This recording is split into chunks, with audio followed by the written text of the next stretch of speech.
Hey guys, what's up? Welcome back to GTA Robot. Stay until the end of the video for a free gift card giveaway. Here is why GTA 6 is going to be the best game of all time.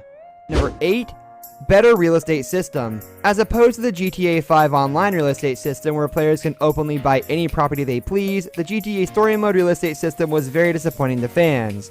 Although the story mode had 3 different protagonists and there were certain missions set in their unique houses, there was still hope that after the main story mode we would be able to buy luxurious houses, which was unfortunately not the case. The feature in GTA 6 would allow players to buy any property for sale and can have the option to live in it and customize to our best wishes. It would add more incentive to save up our money, and players would for sure find unique and cool ways to make their house stand out from the rest. Escapades. Number Arthur, on the other hand, is easily Rockstar's best-written protagonist, and coupled with a strong performance from voice actor Roger Clark, he manages to hit all of the emotional beats the narrative designers wanted while also 7. Subtler parody.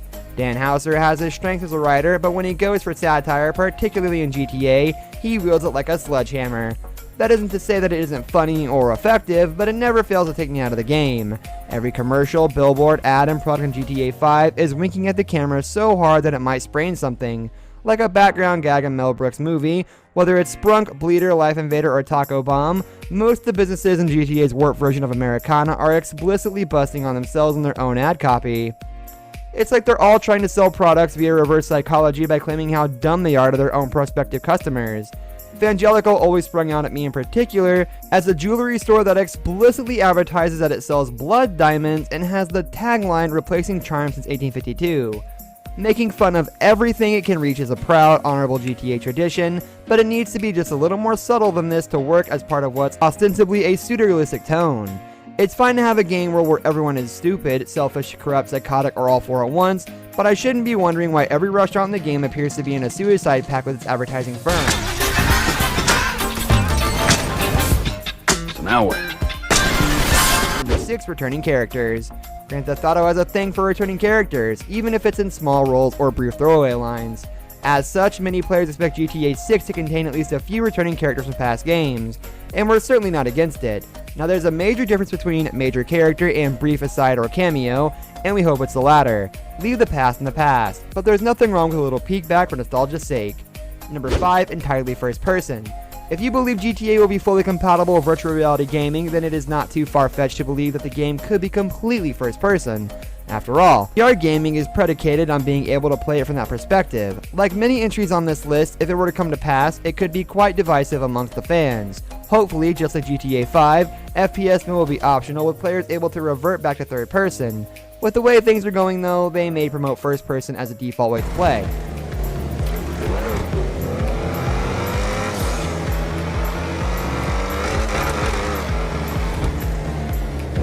Number 4, VR technology. It's certainly slow going, but the video game industry seems to be veering closer and closer towards full virtual reality integration. Massive mainstream games like Skyrim have been given the VR treatment, and the PSVR looks to make virtual reality a more affordable and mainstream experience. It may be a big ask, but some people are asking that GTA 6 be made with full VR integration. It makes sense considering GTA 5 offered a first-person perspective for the first time in the series' history. Was it a sign of things to come? Number 3, the 70s. Both fans have been clamoring for another period Grand Theft Auto since the days of GTA 4. Both 4 and 5 were set in present day, 2008 and 2013 respectively, and while those were definitely fun, they were missing that oomph, that sense of adventure and spectacle that the period games managed to procure. We miss games like London, Vice City, and San Andreas that offer different time periods, and we want the series to return to those roots. And how cool would a game set in the 70s be? Maybe the scuzzy streets of 70s New York City? That would be cool. This is the fact that if we take a look at the Rockstar Games timeline of all of their titles, it actually spans almost across every single decade from the... Number 2, cross-platform multiplayer.